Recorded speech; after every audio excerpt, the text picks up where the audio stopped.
खुलुमबाय आङो सिबिरानि ब्रह्म एसबी बडो न्यूज चैनलाव नोंथांमोनखौ आरोबावहाय बरायनानै लाबाय जाय बिथांमोना सानसेयारि खौरां नायनो मोजां मोनो बिथांमोना आंनि बे एसबी बडो न्यूज चैनलखौ साबस्क्राइब खालामनानै लानो हागोन मानो होननानै बुङोबा बे चैनलनि गेजेरजोंनो जोङो सानफ्रोमबो सानसेयारि खौरांखौ फोसावो राजखान्थि समाजखान्थि आरो गुबुन आयदानि सायाव जोङो बे चैनलनि गेजेरजों थार खौरांखौ फोसावो नोंथाङा जुदि खौरां नायनो मोजां मोनोबा बे चैनलखौ साबस्क्राइब खालामनानै लानो हागोन क'क्राझार आरो सालाकाथि रेलवे स्टेशननि गेजेराव गिख्रंथाव बेफ्रुनाय जाथाय जादों आइडि बेफ्रुनायनि सन्देह खालामदों सोरबा दुथाङा गेदेर जाथाय सोमजिहोनो थाखाय नाजादों थार फोनांजाबनानै बेफ्रुहोनायखौबो हमनो हादों पुलिसा जाय बेफ्रुनायजों रेल साइटिना थेर बेथेर बायग्रेबजोबनो गोनां जादों बेनि थाखाय ट्रेन खारनायखौ दोनथ'नो गोनां जादों अदेबानि ट्रेनफोरा स्टेशनावनो गोलाव समसिमहालागै नांथानानै थानो गोनां जादों जायजों ट्रेनजों दावबायनाय दावबायारिफोराबो हालाय हाफाय जानो गोनां जादों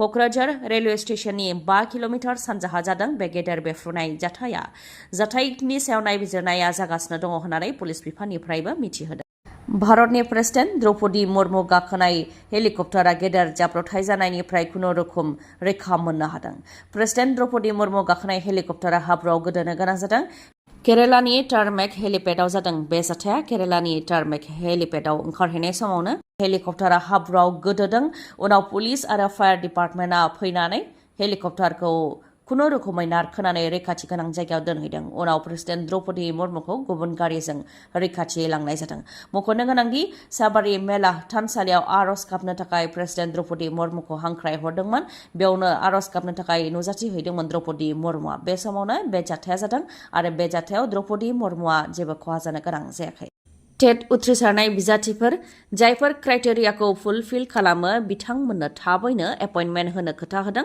बिटिसिनि सोलोंथाइ बिफाननि इएम रबिराम नार्जारिया सोलोंथाइ बिफाननि सायाव माखासे रादाय होदों इएम रबिराम नार्जारिया जेरै डिसेम्बर दाननि गेजेरावनो टेट उथ्रिसारनाय बिजाथिफोर जायफोर साख्रि मोननो थाखाय गनायजाथाव बा क्राइटेरियाखौ फुलफिल खालामो बिथांमोननो एपइन्टमेन्ट होनो नाजागोन होननानै फोरमायथियो रबिराम नार्जारिया आरो बेनि थाखाय थाबैनो स्क्रुटिनि कमिटि दानानै स्क्रुटिनि कमिटिनि रिपर्टनि सायाव बिथा खालामनानै डिसेम्बर दाननि गेजेरावनो साख्रिनि एपइन्टमेन्टखौ होनो नाजागोन होननानै फोरमायथियो रबिराम नार्जारिया बेनि अनगायैबो गंजि कलेजफोरखौ सोरखारि खालामनो थाखायबो आसामनि गिबि मन्थ्रिजों सावरायगोन होननानै फोरमायथियो कलेज प्रभिन्सियेलाइज्ड एक्टनि सिङाव गंजि कलेजखौ सोरखारि खालामनो थाखाय थाबैनो आसामनि गिबि मन्थ्रिजों सावरायगोन बेयाव जाहाथे गासैबो दोलो आफाद दैदेनगिरिफोर आरो फरायसा आफादफोरा बिटिसि सोरखारखौ मदद होलायो बेनि थाखाय खावलायो बिथाङा मख'नो गोनांदि जमदुवार सिनियर सेकेन्डारि स्कुलाव सिलभार जुबलि फालिदोंमोन बेयावनो बाहागो लानानै बेफोर बिबुंथिखौ होयो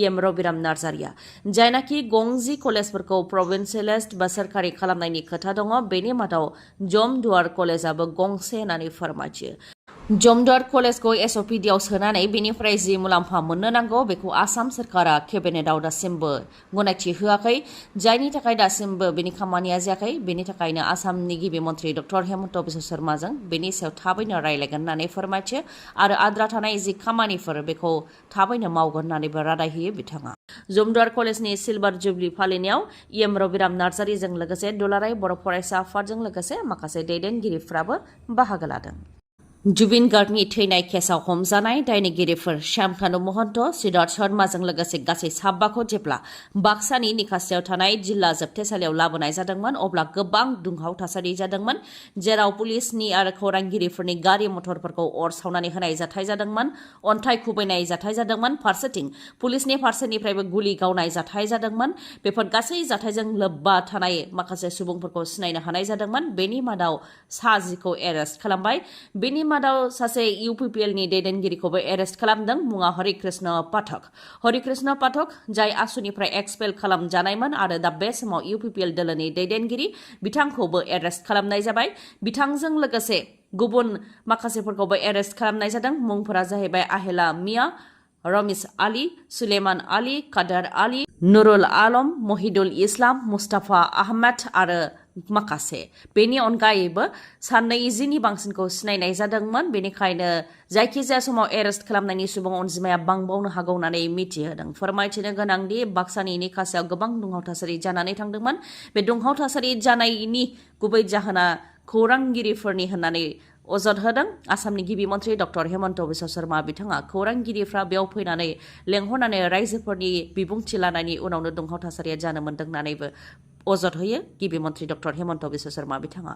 ओजोंहाय खौरांगिरिफोरा फोरमायथियो दि खौरांगिरिफोरा बेफोरबायदि फोसावनायनि सिगांनो रायजो राजाफ्रा सिगांनिफ्रायनो जुबिन गार्गनि थैनाय केसनि दायनिगिरिखौ नायनो थाखाय बेयाव थुबुर जानानै दंखायोमोन होननानै फोरमायथिदों। फारसेथिं दुंहाव थासारि जानायाव प्रशासननि आरो आसाम सोरखार दाय दङ होननानै अजद होयो रायजो राजाफ्रा।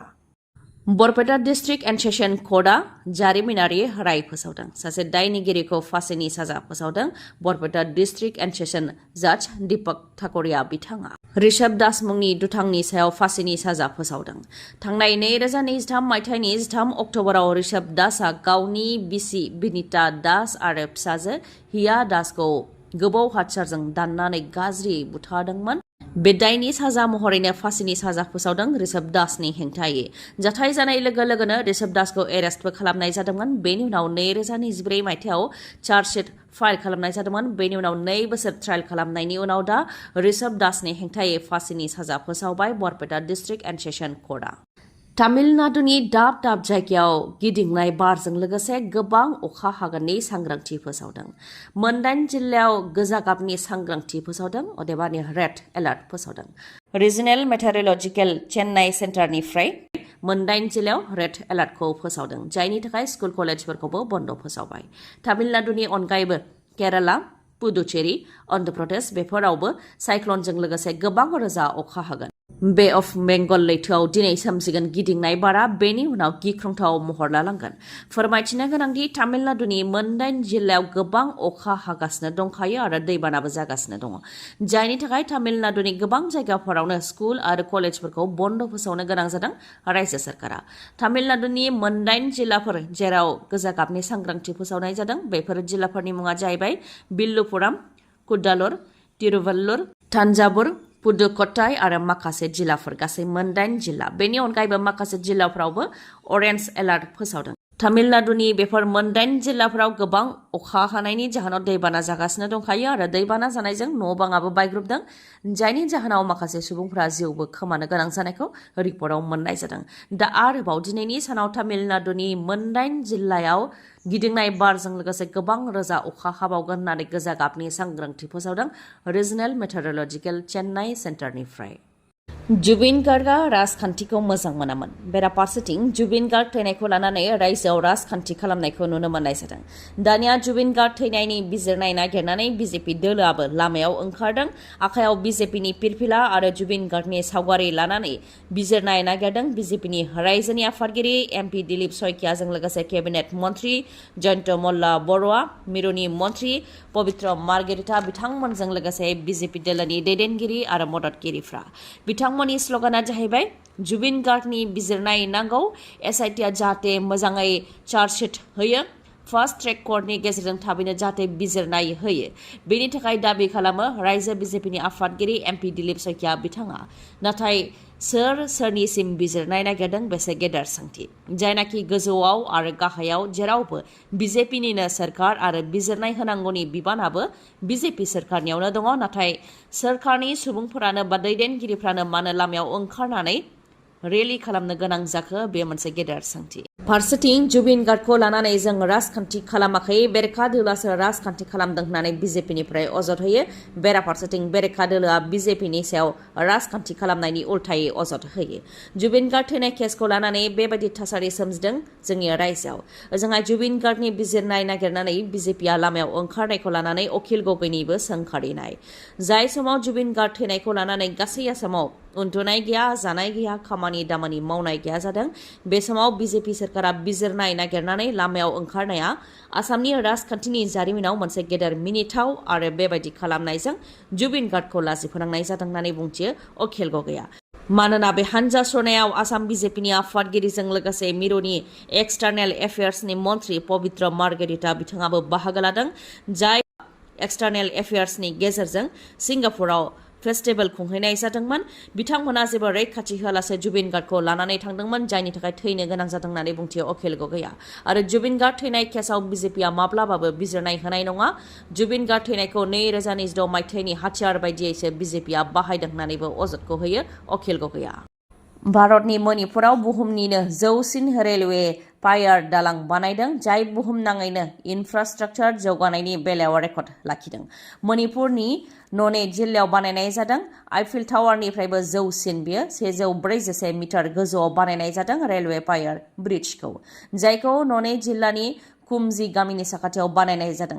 बे रेल लामाया 111 किल'मिटार जानथायनि जिरिबाम आरो इम्फालखौ फोनांजाबगोन। बेयो आबुं महर मोनोब्ला बेफार फालांगिजों लोगोसे दावबायहैनायनि थाखाय मुलाम्फा गोनां जागोन। खुलुमबाय लोगोफोर, नोंथांमोननो आं मोनसे मोजां खोथा फोरमायनो सानदों। जेब्लाहाय जोङो न'निफ्राय बाहेराव बेरायनो थाङो, बायजोआव जेब्ला जों थाङो, अब्ला जोङो न'नि जानाय लोंनाय बेफोरखौ गोसोखाङो नङासै? आंथ' बिराद गोसोखाङो।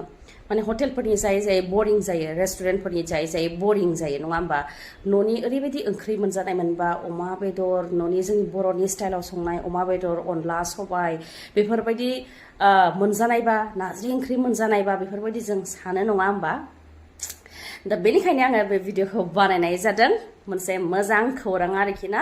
जोंहा सिक्किम गेंटकआव जोंहा बर'नि हटेल दङ, सिगांबो दंमोन, नाथाय गेजेराव माखासे उसुबिदानि थाखाय बन्द जादोंमोन। दा बे हटेलखौहाय बेखेवफिनबाय, साइमन हटेल, बे हटेलखौहाय बेखेवफिनबाय सिक्किमनि गेंटकआवनो। दे बे हटेला बर'निनो, जोंनिनो बर'निनो, सिगांनिफ्रायनो दंमोन सिक्किमनि गेंटकआवहाय। सिगां CM रेसिडेन्सनि साखाथियावनोमोन, खिन्थु माखासे उसुबिदानि थाखाय हटेला बन्द जानानै दंमोन। दायो बे हटेलखौ बेखेवफिनबाय। बे हटेलाव थानायजों लोगोसे जोंहा बर'नि जानाय लोंनाय, अमा बेदर, नारजि, सबाय बेफोरखौ मोनजागोन आरोखि, जानो हागोन। लोगोसे हटेलनिफ्रायनो टुर सार्भिसबो होगोन आरो। हटेलनि भिउखौ नोंथांमोननो एसे दिन्थिनो आखायाव लाबाय, नोंथांमोनहा नायलांनो हागोन।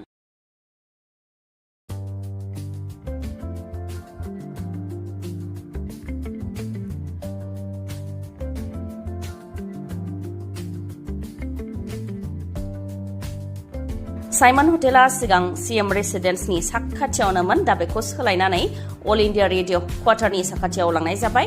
लाल बाजार ट्राफिक पइन्टनि साखाथियावनो 3 मिनिटनि जानथायावनो बे बर'नि हटेलखौहाय नोंथांमोनहा मोननो हागोन। सिक्किम जायगायाथ' ओरैबायदि समायनायखा, आंबो सिगाङाव थांखांबाय आरो आंबो बे साइमन हटेलावनो, जोंनि बर'नि हटेलावनो थादोंमोन। नोंथांमोनहाबो जुदि सिक्किमाव थांनायनि प्लान खालामदोंबा बे बर'नि हटेल साइमन हटेलावनो थानो हागोन। फोनांजाबनो थाखाय जानबुं नाम्बारा 7501510292 नङाबा 7896571045। गोजोन्थों। गिबियावनो बयखौबो आंनि गोसो गोरबोनिफ्राय खुलुमनाय जासिहरनाय जाबाय। आं नोंथांमोननो बेखौनो फोरमायनो लायोदि जोंनि साइमन हटेलावहाय जानायजों लोगोसे थानाय, बेनिफ्राय गासै ट्रिपखौबो जोंनो हेन्डेलियानि सार्भिस खालामनाय जायो।